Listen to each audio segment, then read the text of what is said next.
para que todos puedan ver que en la alabanza está el poder que te ayudará a vencer. Te quiero abrir todas las puertas de mi alma, quiero darte mis mañanas y también mis madrugadas. Te quiero darte el corazón, una alabanza, y que todo lo que salga sea el perfume de tu gracia. Que no se acabe la alegría que llevo dentro, inexplicable este gozo tan inmenso. Oye, inexplicable, que no se acabe el júbilo en tu corazón. Oye, Mari, que no se agote la aleluya de tu voz. Nadie te robe el gozo que Él te regaló. Canta fuerte una canción, aunque se apague la voz. No se te olvide que todo lo que tienes tú viene del cielo y te llena a plenitud. Lo único, y hay que cantarlo para que todos puedan ver que en la alabanza está el poder que te ayudará a vencer. Quiero abrir todas las puertas de mi alma, quiero darte mis mañanas y también mis madrugadas. Te quiero darte el corazón, una alabanza, y que todo lo que salga sea el perfume de tu gracia. Que no se acabe, inexplicable este gozo tan inmenso. Dale un grito de júbilo. Estamos en victoria aunque el diablo no quiera.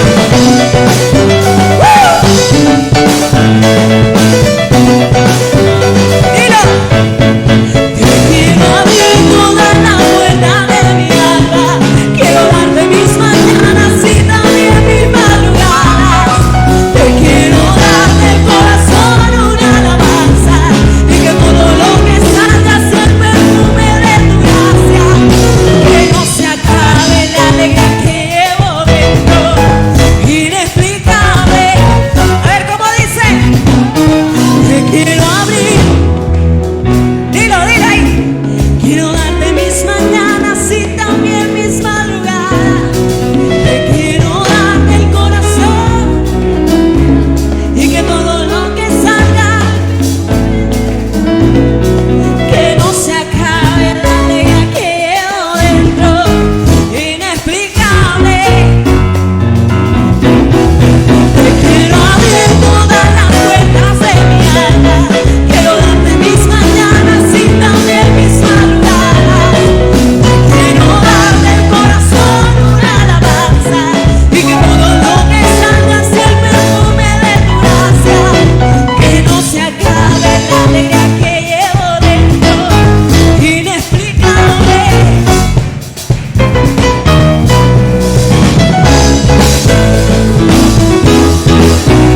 Oye, lo que al diablo le duele es que tú puedes seguir alabando.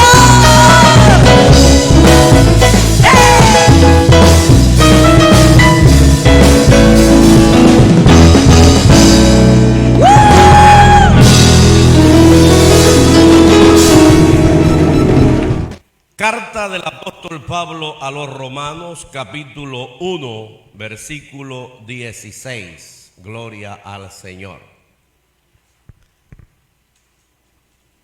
Capítulo 1, versículo 16. Cuando lo tenga me dice amén.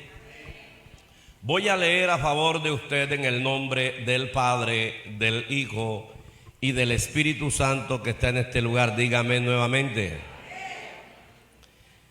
Romanos 1:16 dice: porque no me avergüenzo del Evangelio, porque es poder de Dios para salvación a todo aquel que cree, al judío primeramente y también al griego. Padre, te doy gracias en el nombre de Jesús.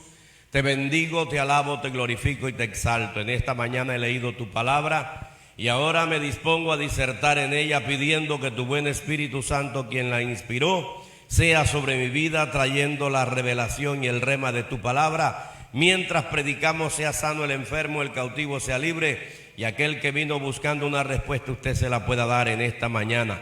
Declaramos que su palabra es verdad, que la suma de su palabra es verdad, que ninguna arma forjada contra nosotros prosperará y que las puertas del infierno jamás prevalecerán contra la iglesia de Jesucristo. Coloca en nosotros un espíritu afable y enseñable para entender esta tu palabra y colocarla por obra por Cristo nuestro Señor. Le damos gracias, amén y amén. Gloria al Señor. Bendito el nombre de Dios. En esta mañana quiero compartir con usted un tema que lo he titulado El poder del Evangelio. Diga conmigo, el poder del Evangelio. Creo que si hay algo por lo cual era conocido el apóstol Pablo, era por su valentía, por su dedicación a lo que es la palabra del Señor, a lo que es el Evangelio de Jesucristo. Sin embargo, el apóstol Pablo, cuando hace referencia al Evangelio en la carta a los Romanos capítulo 1 versículo 16, deja claro a sus lectores que él no se sentía avergonzado de este Evangelio, del Evangelio que usted y yo hoy predicamos y profesamos. ¿Por qué le digo esto? Porque es que hay muchas personas que les da vergüenza decir que son evangélicos. Hay muchas personas que les da vergüenza decir que asisten a una iglesia. Y esto no debe ser de esa manera. Creo que el apóstol Pablo nos da una enseñanza clara de que no hay de qué avergonzarse. Vergüenza nos diera decir que somos rateros. Vergüenza nos debiera decir, nos debiera dar que de pronto nos vean borrachos por una calle y haciendo de cuanta payasada. Eso sí nos debería dar vergüenza. Pero decir que somos evangélicos, creo que es un honor, creo que es un privilegio que nos otorga el Señor. Creo que él no se sentía avergonzado de dicho evangelio. ¿O acaso el apóstol Pablo decía solamente esto para suavizar cualquier idea que se pudiese tener acerca de él?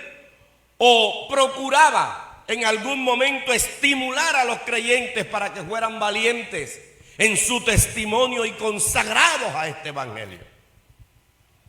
Creo que el apóstol Pablo nos está dejando una enseñanza muy fundamental.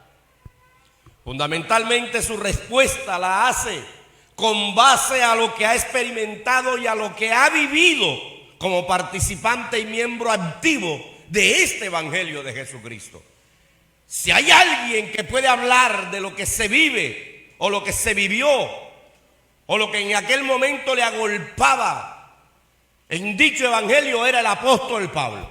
Él tenía las marcas del Señor. Él sabía por dónde se atravesaba, cuál era cada dificultad. Y hoy en día, cuando la mayoría de los cristianos hablamos acerca del evangelio del Señor, lo relacionamos con la salvación. Escúcheme, no todo el que diga que es evangélico es salvo. No todo el que diga que es evangélico es salvo. Porque hay evangélicos sin vergüenza. Hay evangélicos sin vergüenza.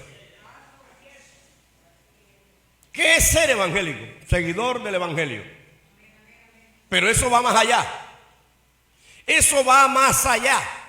¿Por qué? Porque cuando hacemos referencia a la salvación no es lo mismo que cuando hacemos referencia al evangelio del Señor. Cuando hacemos referencia a la salvación nos estamos dando a conocer como esa persona que ha tomado un acto inicial de confiar en el Señor como su Salvador, que ese Señor y ese Salvador nos libra del pecado y es el Señor de nuestras vidas. Es el Señor de nuestras vidas. Ahora, la pregunta sería, ¿eso es todo lo que Pablo tenía en mente cuando da a conocer el evangelio del Señor? Por supuesto que no. Lo que Pablo entendía por evangelio de la salvación era mucho más completo. Y eso es a lo que quiero hacer referencia en esta mañana. La salvación en Cristo es algo total. Diga conmigo, algo total. Y cuando digo que es algo total es porque es algo que abarca cada aspecto de nuestra vida. Algo integral. Algo que lo llena todo. Abarca cada aspecto de nuestra vida desde el momento en que confiamos en Jesús por el resto de nuestra peregrinación terrenal. Pero también nos lleva a incluir toda nuestra vida de pleno en el esplendor de la eternidad. A eso se refiere la salvación. Comprende decir la muerte aquí y para siempre. Se refiere la salvación a eso. Comprende, escúcheme bien, el poder de ser librado de la muerte aquí y para siempre, del poder del pecado que nos encadena a la muerte aquí y para siempre, y de la presencia del pecado que procura bofetearnos con la muerte aquí y para siempre. A eso se refiere la salvación. Y creo que el apóstol Pablo nos da a conocer varios aspectos, pero quiero referirme a uno solo. Nos da varios principios. Nos da, por decir algo, varios ingredientes nos da a conocer. Pero quiero referirme a uno solo, y es la justificación.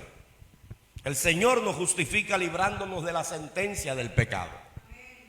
Romanos capítulo 5, versículo 20, dice de la siguiente manera: pero la ley se introdujo para que el pecado abundase. Mas cuando el pecado abundó, sobreabundó la gracia. Para que así como el pecado reinó para muerte, así también la gracia reine por la justicia para vida eterna mediante Jesucristo, Señor nuestro. ¿Qué es lo que quiere decir el apóstol? Yo no me estoy inventando nada, eso está escrito. Pero ¿qué es lo que quiere darnos a conocer el apóstol? Que Jesús nos santifica, librándonos del pecado, del poder del pecado. Pero también Jesús nos glorifica, librándonos de la presencia del pecado. Eso es lo que hace la justificación. Cristo Jesús nos salva por completo. Y esto le va a chocar con la enseñanza que usted tiene acerca de la salvación. Cristo nos salva por completo. ¿Por qué le digo esto? Porque no solamente salva nuestra alma o nuestro espíritu, sino que también salva nuestro cuerpo.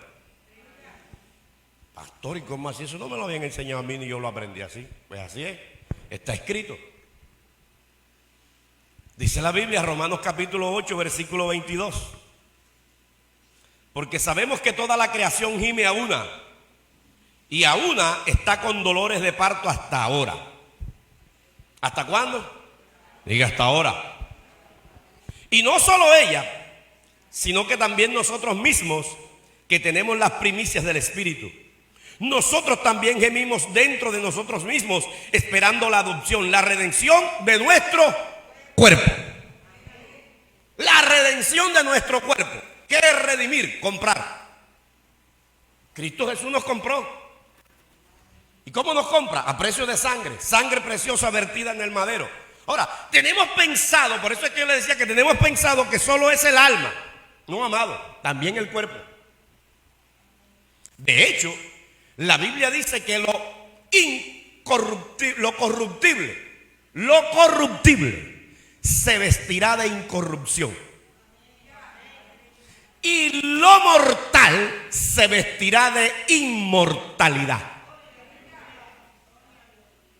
Ahora, Pablo es tan enfático en esto que él dice en la primera carta a los Tesalonicenses capítulo 5 versículo 23. Mira todo lo que abarca. Porque dice, ay, que es la salvación de mi alma. Tu cuerpo también, por eso es que tienes que cuidarlo. Ah, que se pudre, bueno, ya esa es otra cosa. Pero cuando Cristo te levante de esa tierra, no sé cómo va a ser.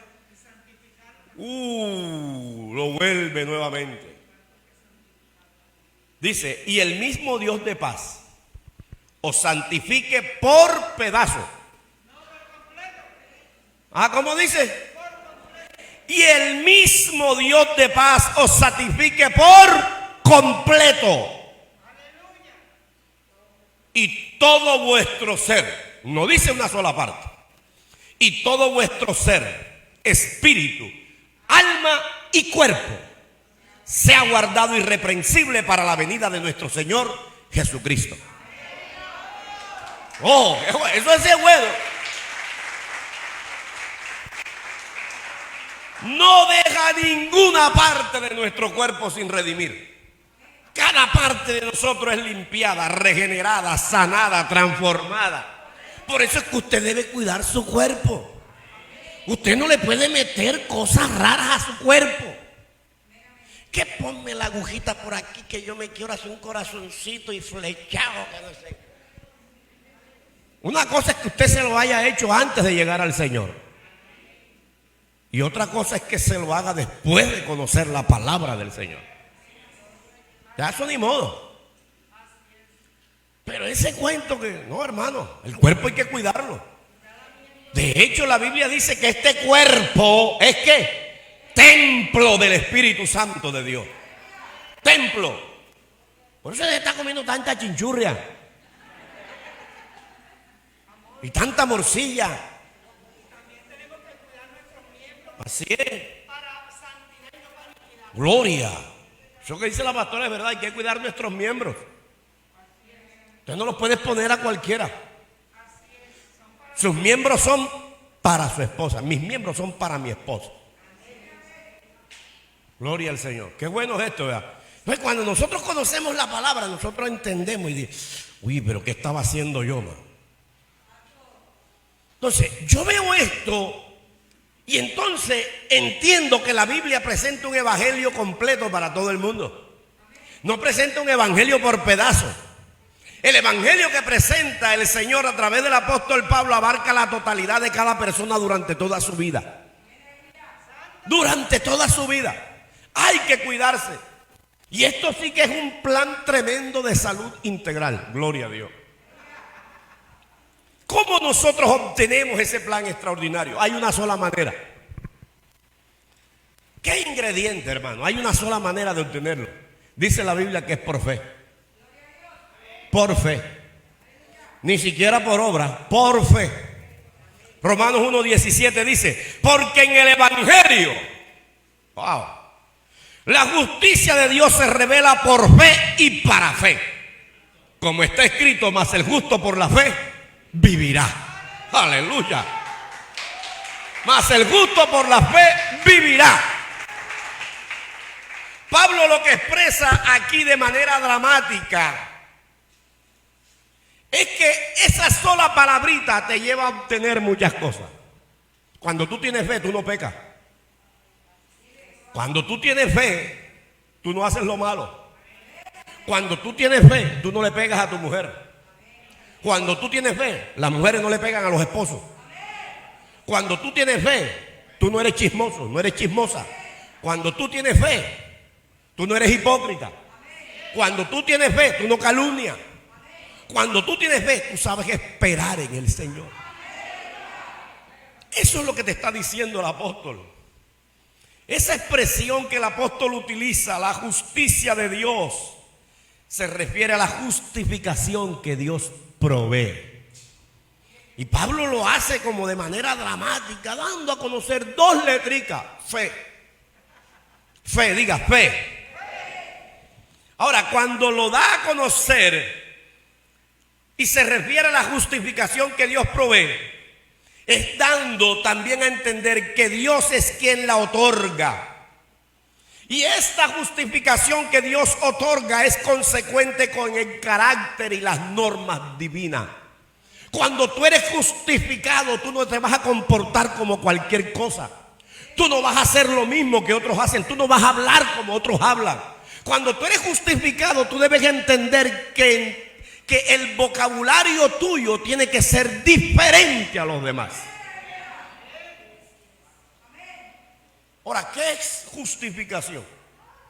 Una persona es justificada cuando no se le atribuye pena por delito cometido. O sea, yo fui justificado por el Señor. A mí ya no me pueden señalar de que yo era un bandido, de que era esto otro. No, no, ahora no. Era. Pero ya hubo uno que pagó por mí. Hubo uno que me justificó. Hubo uno que me dijo, ya no eres igual que antes. Entonces lo que Dios nos ofrece es la debida relación con Él. Y esta debida relación es la que nos revela, se nos manifiesta por fe y para fe. En otras palabras, empieza con fe y continúa con la fe. Empieza con fe y continúa con la fe. ¿Y qué es lo que hace Pablo? Pablo subraya este concepto citando un pasaje del Antiguo Testamento que está en Habacuc. Capítulo 2, versículo 4 dice, mas el justo por la fe vivirá. ¿Qué es lo que expresa este pasaje del Antiguo Testamento? Lo que quiere decir este pasaje, o lo que expresa este pasaje, es que la persona justa vivirá en fe o por fe. Vivirá en fe o por fe. En otras palabras, su fidelidad, su firmeza, su integridad, su convicción, su pureza, su perseverancia hacen parte de su nueva naturaleza. La nueva naturaleza, no una naturaleza cualquiera. Tu vieja naturaleza ya no tiene parte en el Evangelio. Ah, pastor, pero entonces el hombre viejo no muere. No, nunca muere, va a estar ahí, pero tú lo tienes aplastado. Porque tú entiendes que eres justificado por esa fe. Y ya ese viejo hombre no se me va a levantar. Por eso es que a usted no se le pueden salir esos chuquis de vez en cuando. No, es que soy carne. Sí, eres carne, pero contrólate. Esos chuquis déjalo para otro lado. No puede. Es que tú no me conoces. Yo me quito me quito este disfraz, este uniforme de evangélico, lo he hecho a un lado para que me respeten. No, hermano, ya no podemos vivir así. Espíritu Santo, espérame aquí. Ya no puedes hacer eso. Ese vive contigo todo el tiempo. Ese está en ti, está dentro de ti. Está contigo. Donde quiera que tú vayas. Por eso es que cuando tú haces algo indebido, el Espíritu Santo se entristece.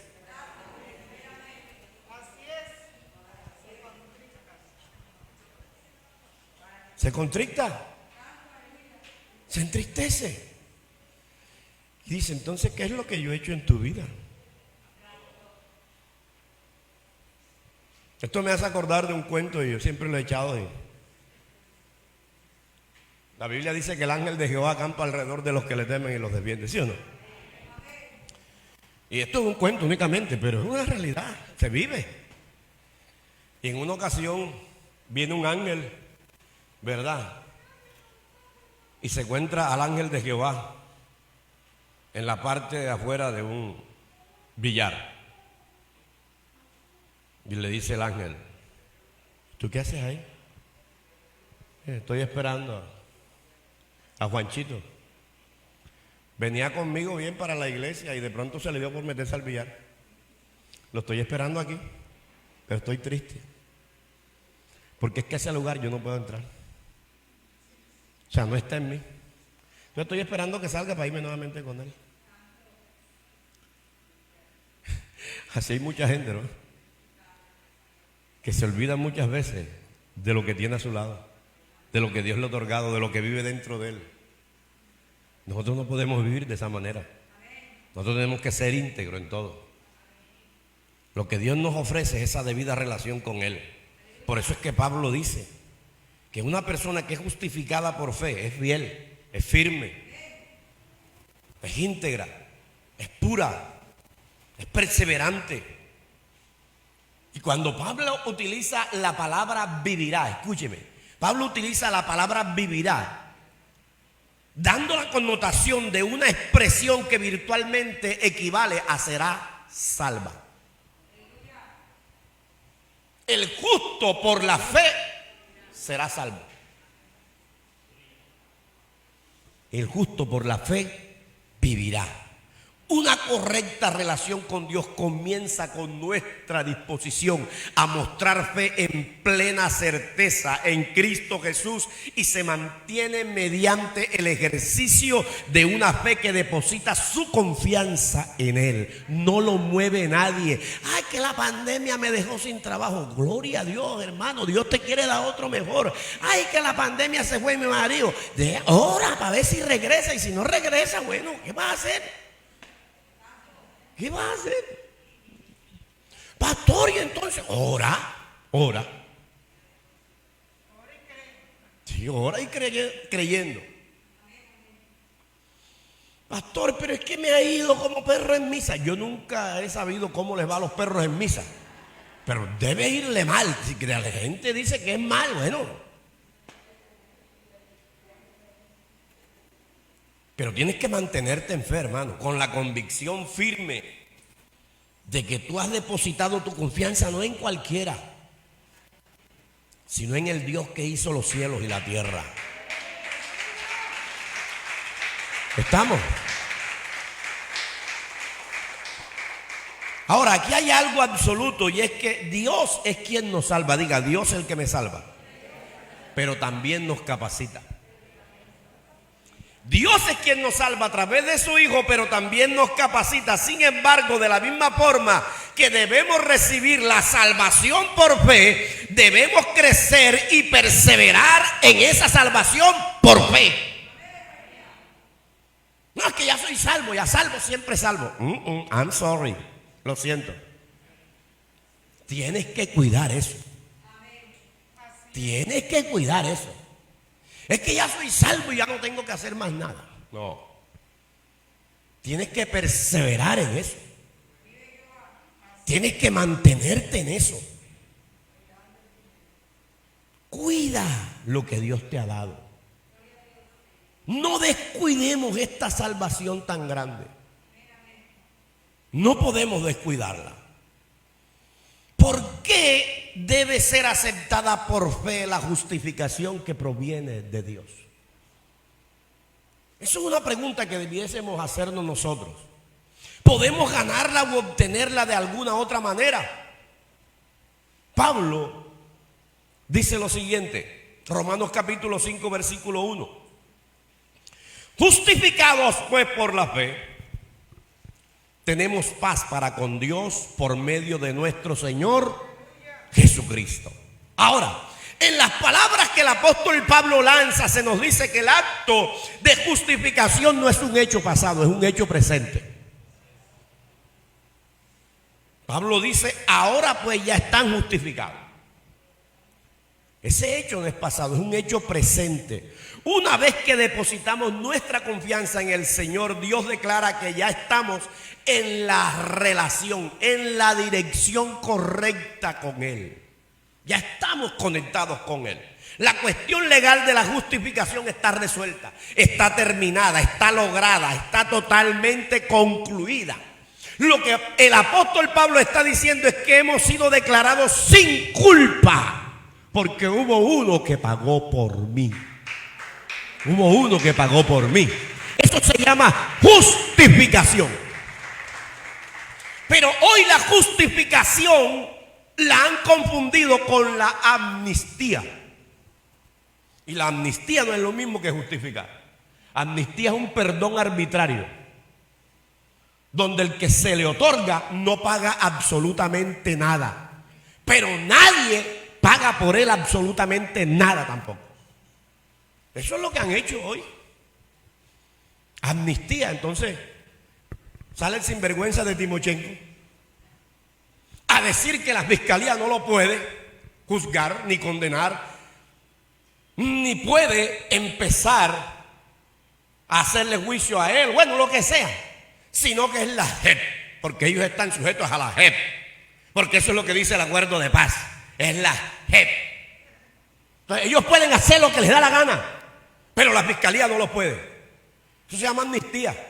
Ahí están curules. ¿Han pagado un solo día de cárcel? Ni uno. ¿Ha salido alguno de ellos a pagar por ellos? Ni uno. Eso se llama amnistía, un perdón arbitrario. Y el perdón de Dios no es arbitrario. La justificación quiere decir que hubo uno que levantó su mano y dijo: yo voy por ellos. No, pero que ellos fueron los que cometieron el delito, no importa, yo pago la condena por ellos.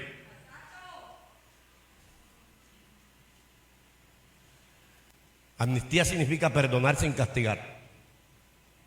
La justificación quiere decir que hubo uno que pagó por todo. Yo soy justificado por Cristo Jesús. Soy justificado por el Rey de Gloria.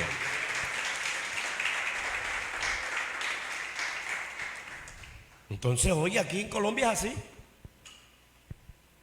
Ellos están ahí gozando de sus privilegios, camionetas, guardaespaldas, sueldo.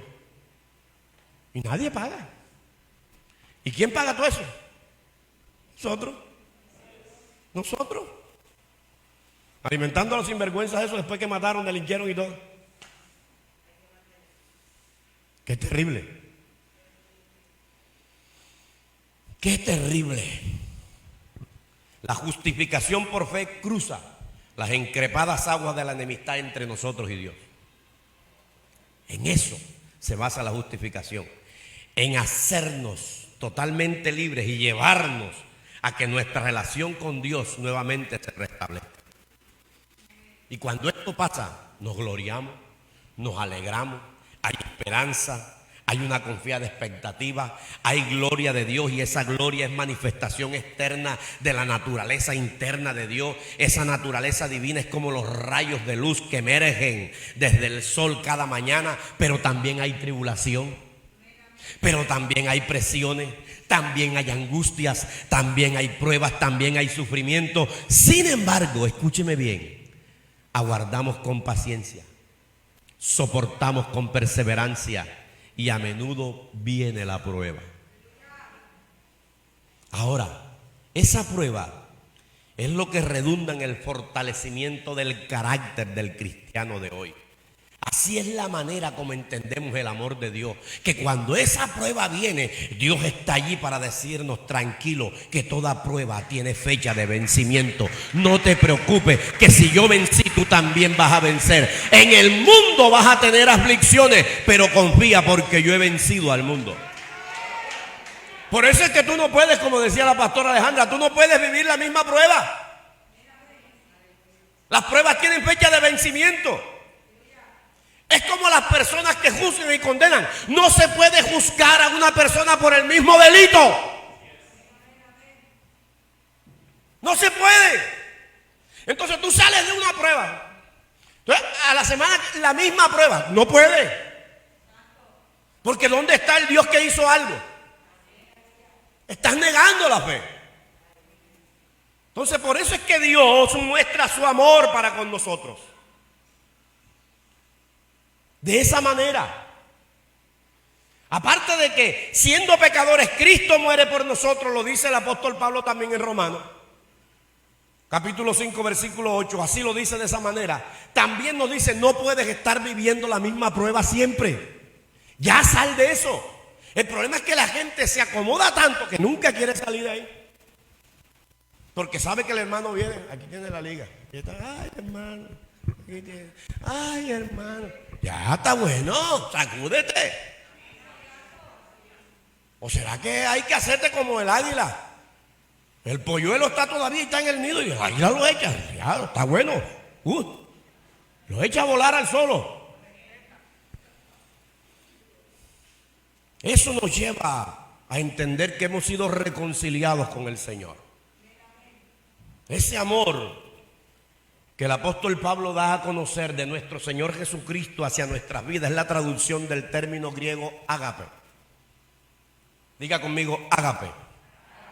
Y significa una invencible benevolencia y una irreductible buena voluntad que siempre busca el bien de la otra persona. Cristo Jesús siempre buscó el bien nuestro, no importando lo que nosotros hubiésemos hecho en nuestra vida pasada. Él siempre dice: no me importa lo que tú hayas sido en el pasado, me importa lo que vas a hacer en el presente, porque yo voy a cambiar tu historia. Eso es lo que dice el Señor. Él es el que cambia nuestra historia. Es el amor sacrificial que da libremente sin pedir nada a cambio. Y esto no es para considerar el valor del objeto, sino es quién te da ese valor. ¿Quién te da ese valor? Jesús nos llama a la reconciliación. Y la palabra dice, Romanos capítulo 5, versículo 10. Porque si siendo enemigos fuimos reconciliados con Dios por la muerte de su Hijo, mucho más estando reconciliados seremos salvos por su vida. Esto es tremendo. Voy a ser reconciliado con Él, con el tiempo también. Por medio de la costosa sangre de nuestro Señor. Por eso es que la sangre de Cristo tiene un valor incalculable, hermano. Un valor incalculable. Y la gente se pone a deliberar en cosas que no es bíblico decir que la sangre de Cristo te cura. Puede que literalmente no lo sea. No está escrito como tal en la Biblia, pero a mí eso ni me interesa. Pero yo sé que esa sangre tiene un valor incalculable. Y ese valor incalculable viene a ser parte de mi vida hoy. Por eso es que la sangre de Cristo tiene poder. Y tiene tanto poder que limpió mis pecados y me hizo nueva criatura. Hizo todo esto aun cuando estábamos en guerra con Él, en rebeldía con Él, agitando nuestros puños contra nuestra única esperanza de felicidad. Hizo todo en mi vida, me redimió. Por eso es que el apóstol Pedro dice, porque no fuimos comprados con cosas perecederas como oro o plata, sino con la sangre preciosa como de un cordero sin tacha y sin mancha, la sangre de Cristo.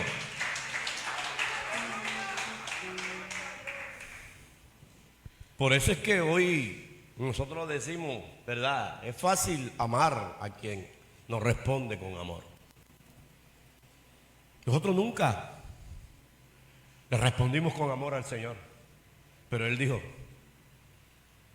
yo no soy como tú. Tú todo el tiempo has estado en rebeldía, pero yo te quiero ofrecer mi amor. Por eso es que no podemos entender muchas cosas del Señor a veces. Es fácil amar a quien nos responde con amor, pero ¿qué hay de amar a alguien que nos defrauda? Que nos desafía, que siempre está desafiando nuestras normas de conducta, que nos denigra, que nos traiciona nuestra lealtad, que nos calumnia, que se aprovecha de nuestra generosidad. ¿Qué hay de amar a esa persona? Nos miente. ¿Qué hay de amar a aquel que nos miente, que nos roba el crédito que merecemos y hasta predispone a otros en contra nuestra? Que tú a veces vas a hablar con esa persona y está brava contigo. ¿Y qué te pasó? Alguien le habló mal de ti. Y tú no entiendes eso. Y entonces tú dices, ¿pero qué pasó aquí? ¿Puedo amar yo a esa persona así de esa manera? ¿Llegarías a sacrificar tu vida por esa persona? Pues yo te tengo buenas noticias. El Hijo de Dios lo hizo por ti y por mí. Nosotros no merecíamos esto. Nosotros no merecíamos esto. Y Él dijo, yo voy, papá.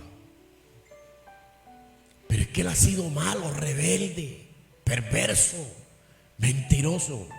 Yo voy por Él. Yo pago por Él.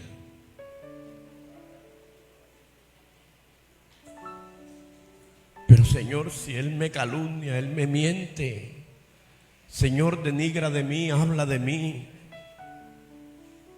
Señor, me traicionó. Y Jesús nos dice, así como yo pagué por ti y te amé así, también tú tienes que amarlo de igual manera.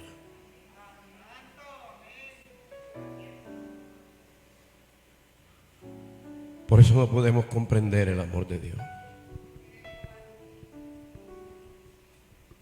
No podemos comprender a aquella persona que ya ha sido justificada y que tú lo ves que está abrazando a aquel que ha hablado y tú dices, pero ¿cómo puede ser si me habló mal? Y el pastor lo sabe. Porque ya Cristo me cambió. Porque ya no puedo ser igual a Él. Porque hay un espíritu que mora en mí. Y ese ese espíritu me ama. Pero ¿cómo puede ser que el pastor otra vez lo acepte? Es porque ya yo no soy igual. ¿Sabe cuántas personas hablan del pastor, de la pastora? Y usted dice, pero por favor, si hace poquito estuvo en mi casa y me dijo que el pastor era esto y era aquello y el pastor lo está abrazando. Porque yo soy diferente a él.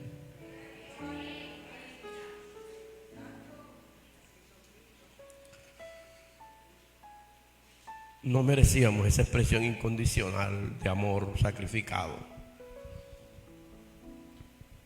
A veces no merecemos nada. No es que a veces no merecemos nada. Termino con esto. En alguna ocasión, cuando nosotros empezábamos en este lugar, la persona que me cuidaba aquí, lo poco que teníamos, piano, no había ni techo, no había nada, simplemente las 4 paredes. Esta estaba por aquí, no tenía ventana, no tenía puerta, no tenía nada. Siempre había una persona aquí cuidando. Y un día esa persona, de la noche a la mañana, se encariñó con alguien y ese alguien lo incitó para que se llevara todo. Un día esa persona me llamó, 12 de la noche, pastor, se me metieron y me robaron. Y arranqué corriendo de allá de mi casa. Cuando llegué aquí, lo encontré llorando ahí. Y vino la policía, empezó a investigar, él me dijo una versión, después se contradijo. Yo dije, aquí hay algo. La policía le dijo, no puede salir de la ciudad, mira que va a haber una investigación. Sin embargo, como a los 2 días yo lo llamo porque ya presentía que algo había. Y me dijo, estoy en una ciudad, me vine y le dije, pero ¿por qué te fuiste? No, porque tenía miedo. Mi oración era, Señor, redargúyele. Redargúyele. No le voy a mentir, ¿sabe qué le decía al Señor? Envíale un espíritu de tormento como se lo enviaba a Saúl. Y así fue. Pasados los días me llamó. Me dijo, pastor, tengo algo que contarle, llorando. Yo le dije, ya sé lo que me vas a contar. Lo único que quiero que me diga es dónde está. ¿Dónde está todo?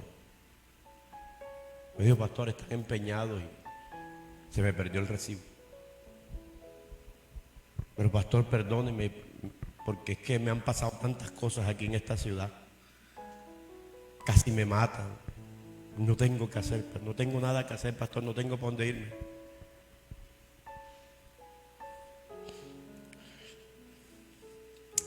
Yo le dije, vente para acá. Vente nuevamente. Vente para la iglesia. Aquí tienes un lugar. Y no importa lo que haya pasado. Eso se recupera. Pero me interesa más tu alma que un piano. Por eso usted, escúcheme, usted jamás podrá empezar a ponerle precio al alma. Empezar a ponerle precio a un alma a cambio de otras cosas.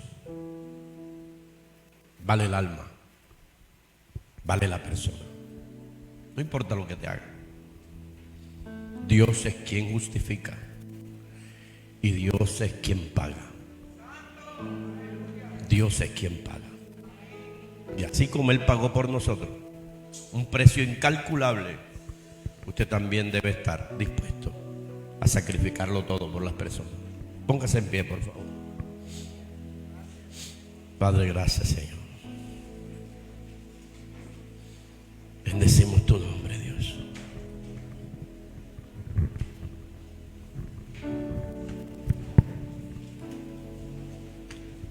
Por eso eso usted nunca va a encontrar en mí un enemigo. Usted puede decirme lo que sea.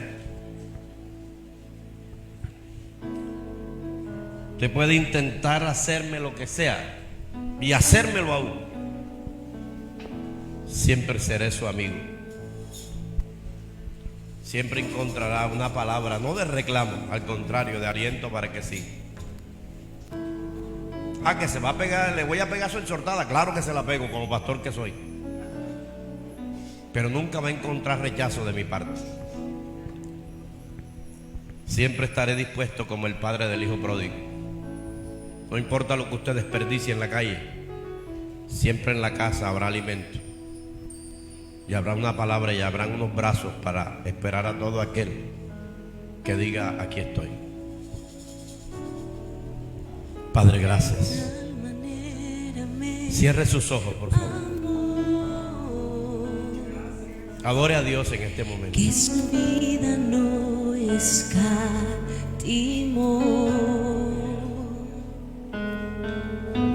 hasta el final. Él se entregó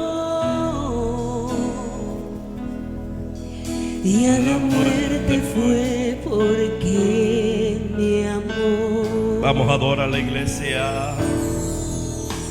De tal manera me amó y no hay forma, en que podré pagar el precio de su grande amor. Pero y toda mi alma quiero dar por su amor.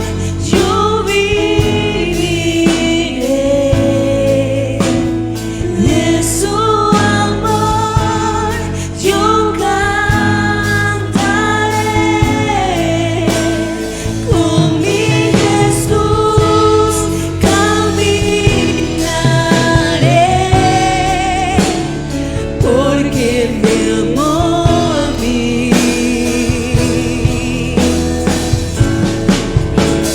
Por su amor yo viviré, de su amor yo cantaré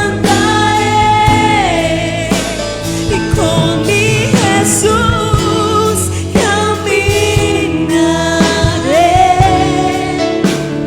porque me murió por mí. Le seguiré,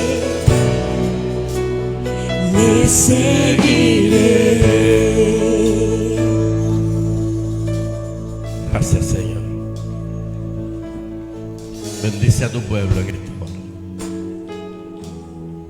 Que cada día ese amor tuyo prevalezca.